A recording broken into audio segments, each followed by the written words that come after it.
We're on line 190. This is our fourth class on the Maamar ve'ele shmeis b'nei Yisrael in Torah Or. The last two classes we talked about Torah. And of course the idea was that there is Torah Shebeksav, which is Shmoisav Shal HaKadosh Baruch Hu, which reveals godliness. And then of course there's Torah Shebal Peh. And in Torah Shebal Peh there's various levels. One level of Torah Shebal Peh is where the godliness is hidden in the Torah Shebal Peh, but it comes through Seichel. And the lowest Madrega was Gemara, which is Leveina Zu Libun Hilchase, where there is only Seichel. And there's no Alakus in the Torah Shebal Peh directly, but that it's Muchanu Muchsher to be Makabal Alakus. So there's a lot of levels of Torah, in other words. Now, we're going back now to Eile Shmois, to the Maamar. And of course, the point of the Maamar is to describe the process of Golus and Geula. And in the very first class on this Maamar, I explained that what the Rebbe is going to teach us about Golus and Geula is that Golus doesn't mean that Elokus goes away, as it normally says. Golus means godliness is still here on all levels, but that it's hidden in Golus, and that because godliness is hidden in Golus, so first of all, times of Golus also really have the presence of HaKadosh Baruch Hu, and second of all, the idea of going through a Golus and coming out with a Geula is revealing the godliness which is hidden within the Golus. So one of the aspects that we already learned 2 classes ago, when we were learning about Torah Shebeksav, was the meaning of the first word of the pasuk, ve'ele shmeis b'nei Yisrael. And the Rebbe asked us the question, why does it have to say Eile Shmeis? These are the names of the Jewish people. And he also asked us the question, why does it have to say their actual names, Reuven, Shimon, Levi, Yehuda?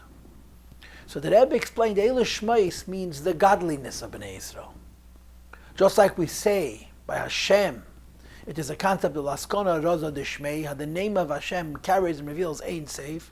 Eile Shmeis means the godliness of the Eibishter as he is in the Jewish people.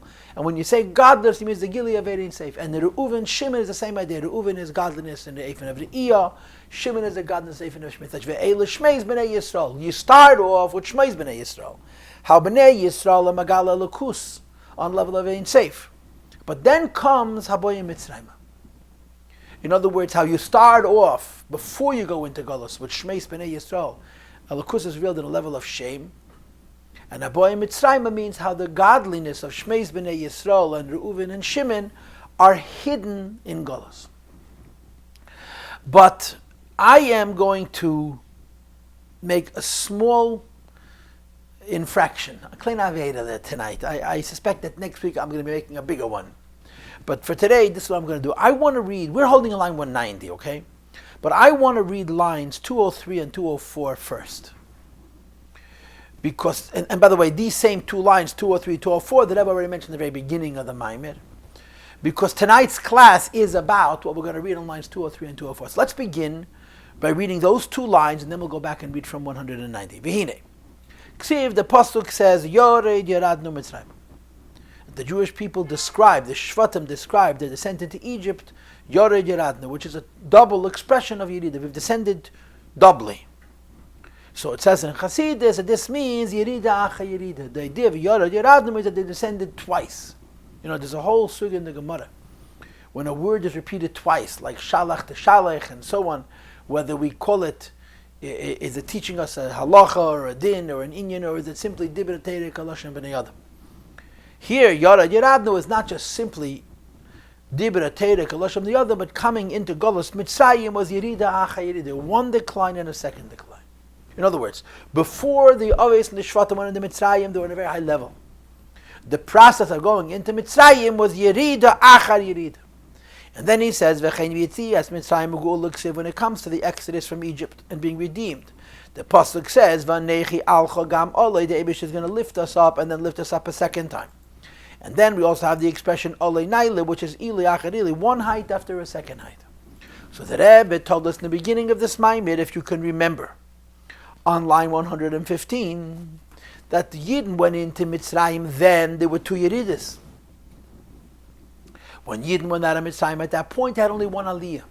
They ascended to one Madrege, but they did not ascend to the second Madrege. And the second Aliyah is going to be erst when Mashiach comes. So there's a Yored Yoradnu, there's two descents into Mitzrayim. And of course, that's why you have twice the Parsha of Eilish Meis B'nai Yisrael Aboy Mitzrayim, once in Vayigash, and the second time in Shmois. Vayigash is the first Yerida from a very high level, from a level of Shmois B'nai Yisrael to a lower level. And Shmois is the second Yerida. After one year, the second Yerida. So we had two Yeridas at that point, but we only experienced one Aliyah in Yetzias Mitzrayim. The higher Aliyah we're going to experience Liyasid Lavi. So today's class, which begins on page 190, is going to be explaining each Yerida. What was the Golus effect? What did we lose? What became concealed in the first Yerida, in Ve'elish Shmeis B'nai Yisrael in Parshas Vayigash? And what was the second Yerida? What was concealed in the second Yerida? And again, you'll see at the end of the class today, where the Rebbe is going to underscore and emphasize the same idea, that it's not the concept. The idea isn't that in times of Golus the Elokus goes away, but rather the Elokus, the higher level of Elokus, which is lost in the first Yerida, and the lower level of Elokus, which is lost in the second Yerida, are both present within the Golus, but they're in a concealed state. Says the Rebbe, after the words Ve'elish Shmeis B'nai Yisrael. And the meaning of the words Ve'elish Shmeis B'nai Yisrael means that the B'nai Yisrael reveal Elokus on a level of Shemeis. You have the words Haboyim Mitzrayim, Achpirish Ve'elish Shmeis B'nai Yisrael, Haboyim Mitzrayim, going into Mitzrayim. Says the Rebbe, Ko Yalzman HaGolos, it's an allusion to the times of exile. What happens in times of exile? The Ve'elish Shmeis, on several levels, becomes difficult to see. Kiyesh, says the Rebbe, Bechinas Mitzrayim, there's a concept of Mitzrayim. And of course, Mitzrayim means a constraint, a concealment, a blockage, a helam v'hesed.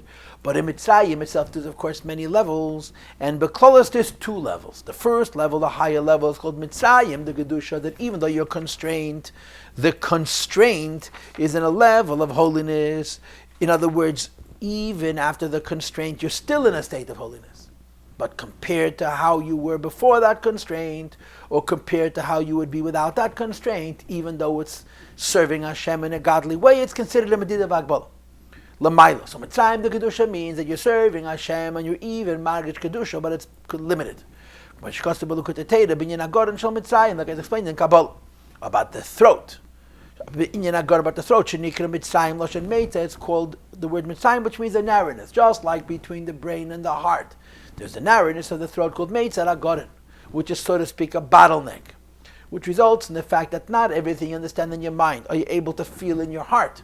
So when your heart is feeling what your brain understands, it's called a Mitzrayim, because your heart cannot feel everything your brain understands.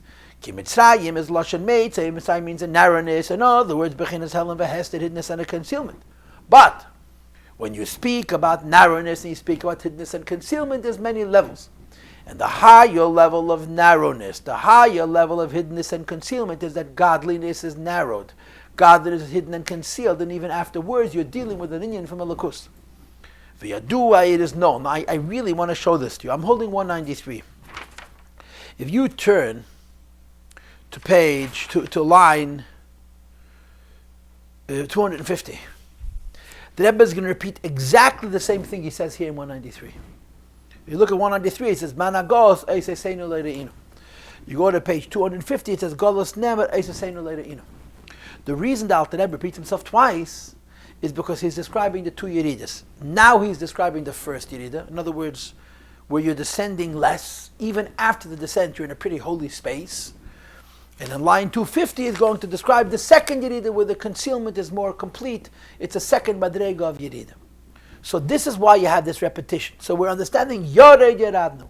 The Yidden before they came into Mitzrayim, when Amami the Matzah of Shmeis B'nai Yisrael, Reuven, Shimon, Levi, and Yehuda. That means Magala ain't safe, shame. And then there's a Yerida, which we're learning now, and another Yerida which we're going to learn a little bit later.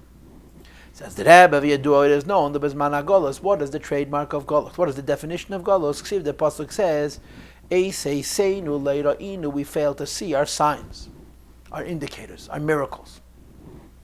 Translate the Rebbe here. What is the meaning of Eisei Seinu Leira'inu? Pirush, this means, the letters of the Eibishter's names. and the totalities of the Eibishter's names, which we should really be bringing down because we learn Torah and we daven. In other words, when a Yid learns Torah, when a Yid davens kol Torah kula shmeisav shel HaKadosh Baruch Hu, when you daven to the Eibishter Yekedi lechaveri sheyavi elav kedi lebnei. When you're learning Torah and you're davening, every word of Torah and Tefillah is a name of HaKadosh Baruch Hu, which should reveal Ein Seif, just like the name of the Eibishter reveals Ein Seif. When you learn Torah and daven, you're called the Eibishter's name that should reveal Ein Seif.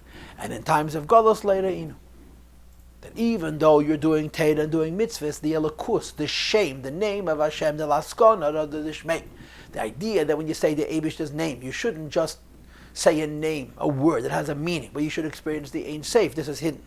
To us it's not revealed. Even though when he does a mitzvah, he's Magal Elokus. He reveals godliness, but in terms of our human experience, we don't feel it. Finally, why is it that in Torah and in Tefillah and in mitzvahs there's Elokus? Shmeisav shel HaKadosh Baruch Hu. There's godliness. And yet I learn Torah, I do mitzvahs, and I daven, and I don't experience godliness. The reason is Lefi Shemis Almim. Because although the godliness is being brought down, even as mana goes through our learning and our davening and our mitzvahs, just like it was brought down in the times of the Beis Hamikdash, but now misalmim bechinas mitzrayim, they become hidden because of the constraint. In other words, bechinas makam tzad, this narrow space, hamaylim u'masda v'chulu, which hides and blocks. So golus means that you're bringing down the same shame, the same Ein Seif, the same godliness, which you revealed as manabayis, but you don't see it. Mashenkin et Yisrael, as opposed to when you lived in the Holy Land. Nikra Eretz Teva Rechav, it's called a land which is good and broad. In other words, Shebechinas Gilichun, that godliness is revealed. And godliness revealed means quite literally, when you learn Torah and do a mitzvah, you experience Elokus, godliness. And perhaps it's like the Gemara said, in the Beis Hamikdash, you literally saw Elokus. So we're describing Golus, the form, the biblical allusion to Golus is Oisei Seinu Leira Inu. You don't see signs and you don't understand what the Eibishter is doing. And parenthetically, I want to mention to you something which I pointed out before. The pasuk has three parts. Oisei Seinu Leira Inu, which means you don't see any miracles. Ein Eid Navi, there's no more a prophet. No one sees the point and how it's going to all end. The Rebbe would quote this pasuk frequently and always miss the middle of the pasuk. Always, never said it. Skip the words Ein Eid Navi. And Chassidishe Hergish is the Rebbe skipped the words Ein Eid Navi because the Rebbe himself is a Navi. But that's the taich. There's miracles happening, we don't see them. Ein Anu Yedeya Ein Itanu Yedeya means there's a plan and a purpose and a process going from Golos to Geulah. There's a direction, but we don't experience it whatsoever. So the Rebbe says there is Oisei Seinu, and he translates Oisei Seinu means the godliness of the Eisei Sateiru until you're learning and you're davening should be Magala Ein Seif. Oisei Seinu later Inu means you don't see the godliness that you're bringing into the world through your davening and your learning. Now I want to tell you something now. Okay, I'm cheating in other words. This first Golus means what? That the times of Geula, you do a mitzvah, you learn Torah, you see Ein Seif. In times of Golus, you don't see Ein Seif. But this level of Golus is a very sublime level of Golus. Why? Because if you live in an environment where the Golus, in quotes, nebach, end quote, is you don't see Elokus, it still doesn't mean you cannot see miracles. It still doesn't mean that you can't see an overt hand of HaKadosh Baruch Hu and Hashgacha Pratis. It just means that you don't see Ein Sof. And later on, we're going to talk about the second Golus, as the Rebbe is going to say you don't see miracles anymore. And that's going to be the difference between the first Golus Mitzrayim, the higher Eidelera Golus Mitzrayim, and the lower Golus Mitzrayim. The first Golus Mitzrayim means you could see the hand of God, you could see miracles perhaps, but you don't see Ein Seif, you don't see godliness and Yiddishkeit. The second Golus is you no longer see the miracles, as you'll see in Mitzvah Hashem online, what did I say, 250. Albeit, in line 198, let's explain. Hine Shmei HaGodol. We all know the Eibishter has a great name. And of course, the great name of the Eibishter is one of the 10 names of HaKadosh Baruch Hu. And like it says in Kabbalah, the names of the Eibishter describing the Eibishter in his relationship with the world. Because Eibishter by himself doesn't need a name. But of all the names of the Eibishter, Shem Havaya is called Shmei HaGodol, the great name. Because the other names have to do with Caleb, the other names have to do with Midas and Sfiris. Shem HaGodol has to do with Ein Seif. Shehu Shem Havaya, which is the name of Havaya, which is the process of bringing godliness into the world. But the process of bringing godliness into the world has 4 steps. Yud Kei Vav Kei Nukud Hispashtus Amshacha Hispashtus. Yedua, we know the Yud Bechinas Simtzum. The Yud at the beginning of Shem Havaya represents the concentration of godliness into a point. Hey is his pashtos, and after you concentrate godliness to a point, that point becomes expanded into an eirech v'reich v'chol to length and a breath. In other words, you're bringing godliness from a higher level to a lower level by diminishing it. Lefisha kachi, this is the approach, and derech, the path of Hamshach Ein Sev Baruch Hu, bringing down of Ein Sev Be'elamis into the world. That shetzarach li is tchilat tzimtzum v'achakach it's pashtos v'chol. There's a process. They bring godliness into the world. You have to go through steps. And I'm skipping the next two lines because I already read them. So the Rebbe says, in a perfect world, the godliness is brought from heaven to earth and it's revealed. In a world of Golus and of Elish Meis B'nei Yisrael Aboy Mitzrayim, but the godliness which we're revealing does not come down into the world. Line 205 now, Ulavayir Kol Zeh. Let's explain this. And we're actually going to explain it twice. On the Eidah little level of Golus, which is right now, and on the more basic level of Golus, which is going to be later. So let's begin with the higher and Eidah idea of Golus, B'inyan Mitzrayim D'Kedusha. And there's a notion of being in a holy state, and yet it's a constraint. And perhaps holiness means that you can see Hashgacha Pratis. Perhaps holiness means that you can even see on occasion a miracle. But why is it called Mitzrayim? Because you don't see Ein Sof. And the idea that even though you're in a holy constraint, Yankov and his children are descending to be in that environment, because they're naturally above that Medida V'Agbala, above that Mitzrayim, says the Rebbe Yesh Lahagdim Moshel Echad. I want to give a preface. And he starts talking about the difference between Machshava and Dibur B'Klos. There's letters of thought. There's also letters of speech. What's the difference between the letters of thought and the letters of speech? The letters of thought you think for yourself, the letters of speech you speak for somebody else. So speech is on a lower level, because it's your relationship with another. Thought is on a higher level because it's on your relationship with yourself. Says the Rebbe, Shnei Yamim Echad Neiv, and they both come from the same place, which is of course fascinating. The reason it's fascinating because this is Pasha blatantly not true. One of the basic ideas that Chassidus teaches us is the concept of a nefesh malaya asias. Letters and words don't come from ideas. Letters and words come from kadmas haseichel, come from the pinteliyad. The words you speak when you're thinking an idea don't come from your mind, they come from your soul. So what does it mean? What is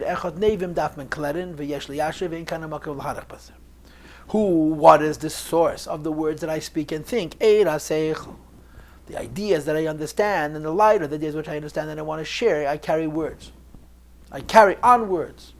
So the words are coming from the seichel. And again, I told you a minute ago that that's really not the whole story. Because the emes says the aces come from etzem nefesh, but there's a slapshus in the seichel, and the way they come by a slapshus is the ideas bring the words. Ki amide is the emotions chasidin rachamim nemshachim in seichel. From the ideas comes feelings. And thought comes from the emotions. Turn to page and line 215. But then it comes to an even lower level in spoken words. So in short, you have seichel, and then you have midas, and then you have machshav, and then you have dibur. Ideas, feelings, thought, and speech. Says the Rebbe, those are 4 levels. The idea that started on the madrega of seichel was very high. When descend to the level of midas, it's lower, machshav is lower still, and dibur is even lower. Says the Rebbe, v'im kol zeh, in spite of the fact that you're going from a higher level to a lower level. Oidam kshurim yuchadim, even the way the idea has descended to the lower level, namely the level of speech, is still tied and attached. But eira seichel, with the intellectual light, which is the highest madrege, hamei mislabash, which radiates and is revealed in them. Sharei, and the proof is machshavte shalad mufyarach seichel. Whatever you can think is based on what you understand. The words that I preach and speak reveal their wisdom. So in one's thought and in one's speech is revealed their muhus. But even though the neshama of the person, the muhus of the person, is revealed in what he thinks and what he says, obviously the way the person is known by himself is very different than the way he's known through his words and his thoughts. So the Rebbe now continues and he says, just like you can understand that there's 2 truths, that an idea goes from a higher level to a lower level and adapts, an idea, a feeling, a thought, and a speech, which is a great symptom, and at the same time we say that the highest levels are still revealed in the lowest levels, but in a state of hiddenness. So the Rebbe now continues and he says, Val derech dugmas moshal zeh, everything I just described about the idea that there's higher levels of nefesh and lower level of nefesh. And when you go from a higher level of nefesh to a lower level of nefesh, it's a significant symptom. But in this case, you're going from even though you're going from a higher level of nefesh to a lower level of nefesh, as in from symptom, you could see the gradation. And he says, Hagam shein lidmus aguf. Of course, any type of illusion that HaKadosh Baruch as being having a body, corporeal, anthropomorphic, is false. Im calls that still at a dibra Torah, the other Torah uses metaphor. Torah describes the Eibush as if he's a man with eyes and ears and so on and so forth to make it easier for us to comprehend, even though all these things are allegory. And he says, what do we know about creation? That it says, Morabu Maseh Chavai, Hashem made many actions, and where does it come from? Kulam b'chokhma. Wisdom is the source of those actions. The real source of creation is chokhma, but at the same time, kulam b'dvar Hashem shamayim nasu, it passes through speech. So the way the Eibishter speaks is based on what the Eibishter thinks, which is based on what the Eibishter feels, which is based on what the Eibishter understands, which is how the Eibishter made the world. So there is this usage from a higher level to a lower level. Elahainu, the pshat is shenishtal shel chachmas is barach, the wisdom of HaKadosh Baruch Hu descends from a higher level to a lower level, beginning with chak and v'lei b'chachma yediyah, such a level of wisdom and intuition that's not known by anybody by himself. And then it descends from a higher level to a lower level until B'dvar Hashem, until the words of the Eibishter, Heinasaramaras and utterances of creation, so the godliness is coming from a higher madrega to a lower madrega. And of course, in the higher levels there's more gil, in the lower levels there's more helim. But the godliness is descending from the highest level to the lowest level. And then the Rebbe concludes, B'chinas Zalman is Galia. And what the Eibishter creates through his spoken word, which is a significant symptom, is the revealed worlds. In other words, a level where godliness is revealed because it's more limited. Just like we understand that speech hides and at the same time reveals the ideas and feelings which are behind them, the same is true on a higher level. Thought that Bechinas Zalman Steamed Law is Galion, the hidden word which we don't know, is in a reference to who Bechinas Machshavta is Barach V'Yachal is created from the Eibishter's thought. And therefore, Yesh Gam came Bechinas Eisius and Maamar. It's just like there are letters and words that account for the physical creation on a level of Dibur, there are letters and words which account for the Ruchnizdika creation on a level of Machshav. That's known to anybody who studies very carefully. But Inyan about the chambers, the rooms, the palaces, the halls. Sheyesh Lamal that exist on high, that there's many levels of them, including Gamkim Alman Steamen, which is Bechinas Shamayim V'Arzi Yechav Mazaz, Malachim in the Shames, Umin Eilam Bad the Eilam Meir, Masal Ben Chachmasi Yizbarach, Chakam Lebechachma Yediyah. That there's so many levels, there's higher levels and lower levels. And in all of those levels, you have a Gili of Ein Sof, which starts from Chachma, and it comes from the highest levels to the lowest Madregas.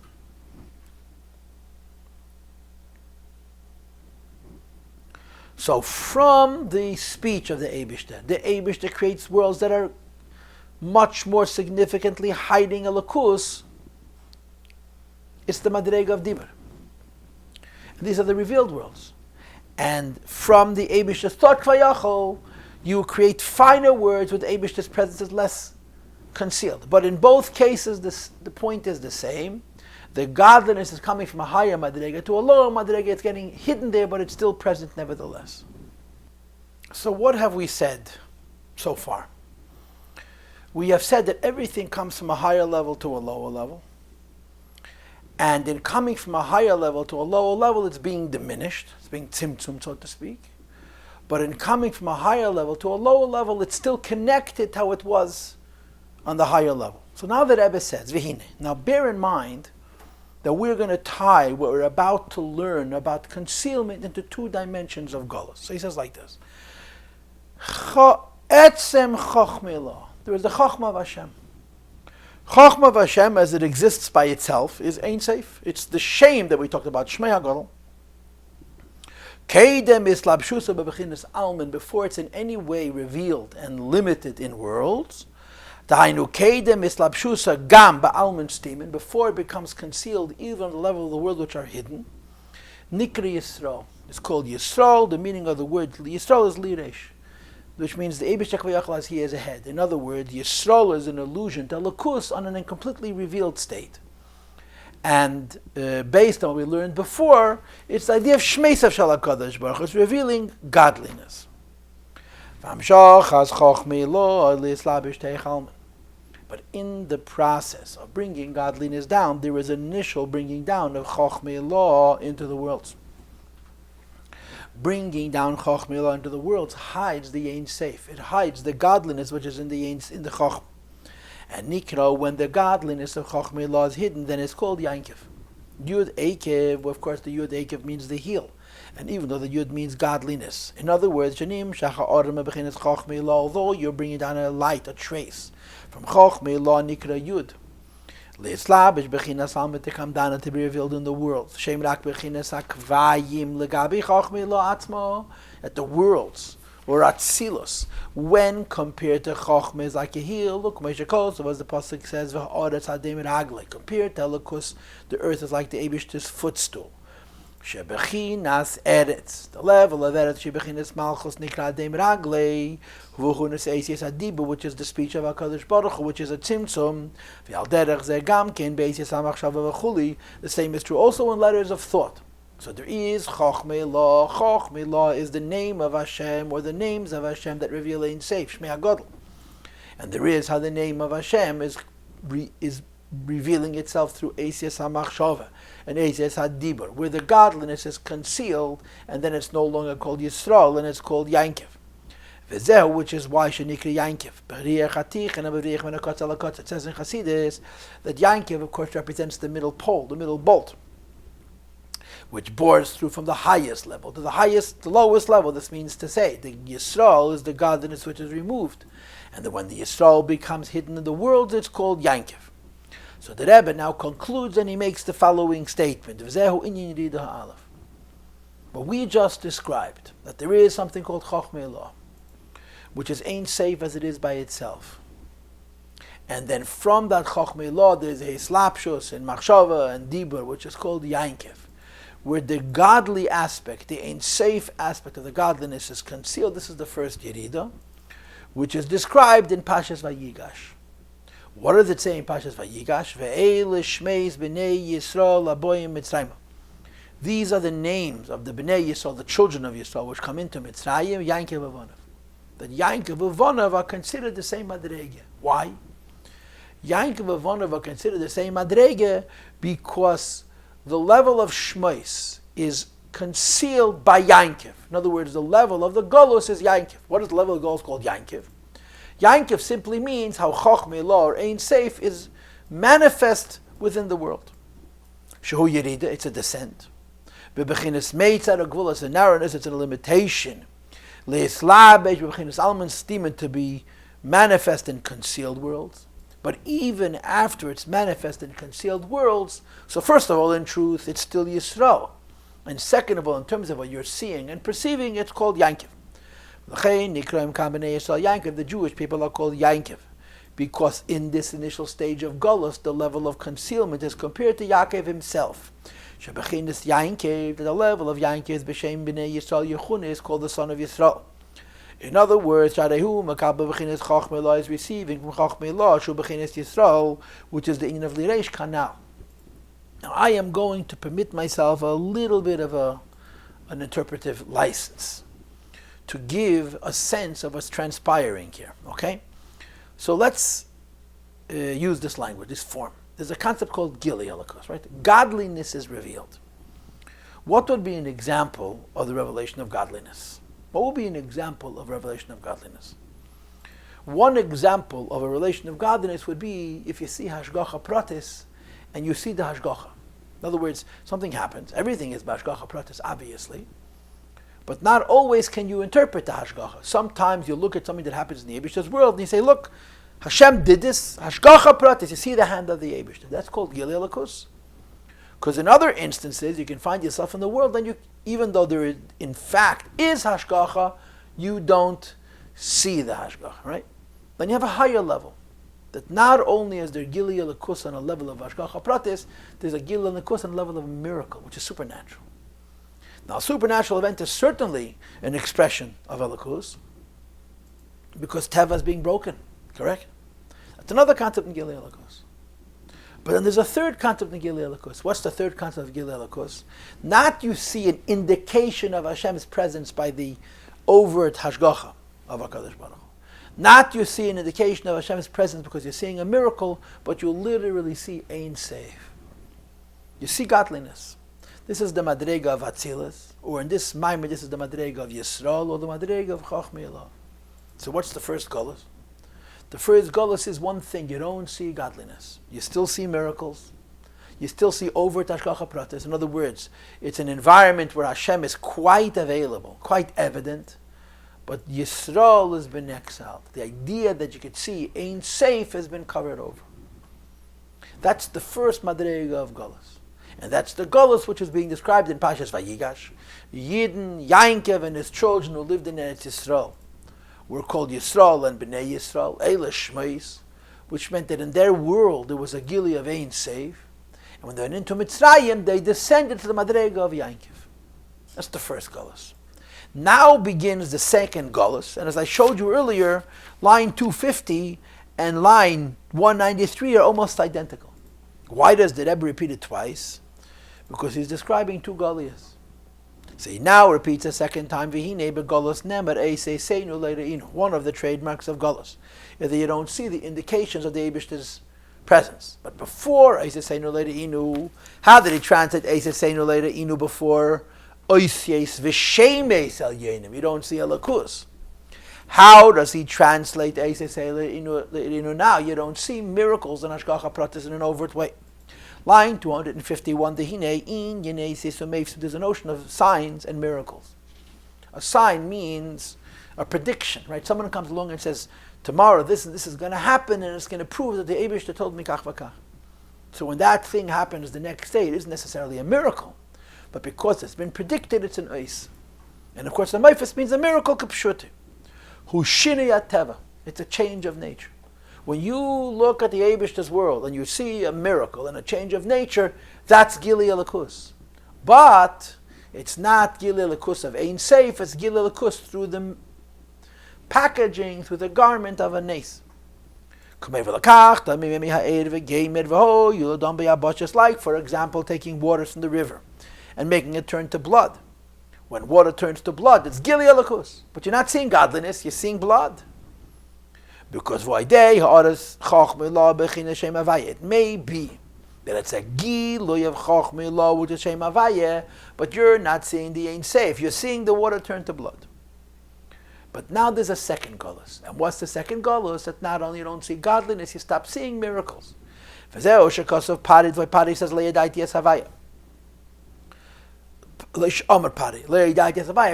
don't know Havayeh. You all know the famous story. It's Brit Midrash Chazal.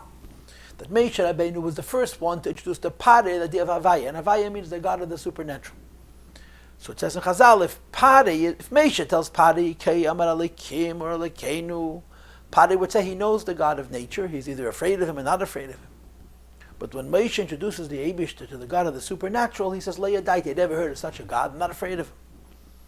Ki'im bechinas Shem Elikim. Pari only knows Shem Elikim. In other words, bechinas hatzimtzum bedvar Havayah, concealment in the words of HaKadosh Baruch Hu. She'yef shalishane sedibreishis. That miracles can't happen. Not only is there no Gili of Elikus, there isn't even a miracle Gili of a Nes. It is true that when Chochmei Allah asserts itself, mishtanim atzirufim, there can be a change in the forms, the letters of creation, and as a result of this, a miracle can happen. The creation of waters, water was created from the words Yikavu Amayim. Comes from the Eibishter's words. It says in Chazal, there's a Maamar Chazal, Misha Omar le Shemen v'yadlik, Yemen le Chemet v'yadlik. So there's a diak brought in Chassidus, Misha Omar. He speaks. Just like Hashem spoke, and the speech of HaKadosh Baruch Hu created the three letters Shin Mem Nun with the koyach to light, to burn. Yema L'Chemet V'Yadik, he'll say to the letters Ches Mem Tzadik that they should also burn. So the Eibishter can use his Chochmah to change the Tzirufim, the Asius, Shabahem Nivra Shemayim V'Aretz, and something which is not supposed to burn will burn, or something which is supposed to burn won't burn. It's called a Nes. Yachal L'Shanas Atziruf Mimayim L'Dam. In this case, he's changing water into blood. So there's a miracle happening. And you see Gili Elikus, but you don't see Havayah. You see blood coming from water. The fact that this came from Ein Sof and Chochmei Allah is unavailable to you. But you see the symptom of it. The simplest example of this is what you have to say. You can change based on your intelligence. So what the Eibishter has to say in creating the world, he can change based on his intelligence, so water becomes blood. And the Rebbe continues and he says, just now we described what a miracle is. What is a miracle? A miracle is coming from Havaya, as it's bislapshus in the Eibishter's dibur. And when the Eibishter rearranges the acius of the dibur, he makes a nest. Water turns into blood. How was this achieved? The gimkeni in amata. It's done through the stick. Right? The miracles were done by Moshe Rabbeinu using a stick. Explains the Alter Rebbe what is the symbol of this stick. Shayim Eitz HaChaim. It comes from the level of Eitz HaChaim as opposed to Eitz HaDas. In other words, it comes from the tree of life. It's transformed from a stick into a snake, and from a snake into a stick. It's a change. When it was a stick, you didn't see godliness. Lagili, when it became a snake, you saw godliness. Why? A stick is not a snake, and a snake is not a stick, and yet here you're seeing a snake acting like a snake. And then, after it became a snake, it became a stick again. So this is really weird, that the Gili Alakus is called Nachash, and the Helam Alakus is called Mate, but let's leave that alone. But that's what a miracle is. The Eibush uses the Aces, to change nature. And the same is also true with the other miracle of Tzaraz. Hashem tells Moshe Rabbeinu, put your hand into a bosom, it comes out, and its hand is leopard. Is inflicted with leprosy, because it was a shinui in the tzirufim of the Aces of Asaram Amoris to make his hand white. And then Vayetzi Amichek, he takes it back out of his bosom, it's healthy again. Because the Eibush changed it again. So what's that showing us? A miracle comes from Havaya. But a miracle comes from Havaya, Beslapshus and Aces Adibur. So it's Taka, Gili Alakus. But you're not seeing the Oirein Seif itself, you're seeing the symptom in the creation. So we so far described what a miracle is, and we then described what the stick was. Now we describe the last point. The miracles were changing nature, done using the stick, through the intervention, through the inspiration of Moshe Rabbeinu. Because Moshe is the one who comes from that level that he can represent these shinuyim. That Moshe is bechinas haras chachma, Moshe himself is from chachma, like it says in the pasuk Kim in Amayim Mishisiyu. Moshe comes from water, and of course water goes on chachma Allah. So what is a miracle? A miracle is the Ein Seif Havaya, as it's changing the dibur using the mata and the keach of Moshe Rabbeinu. So the pasuk now tells us another concept of Golus.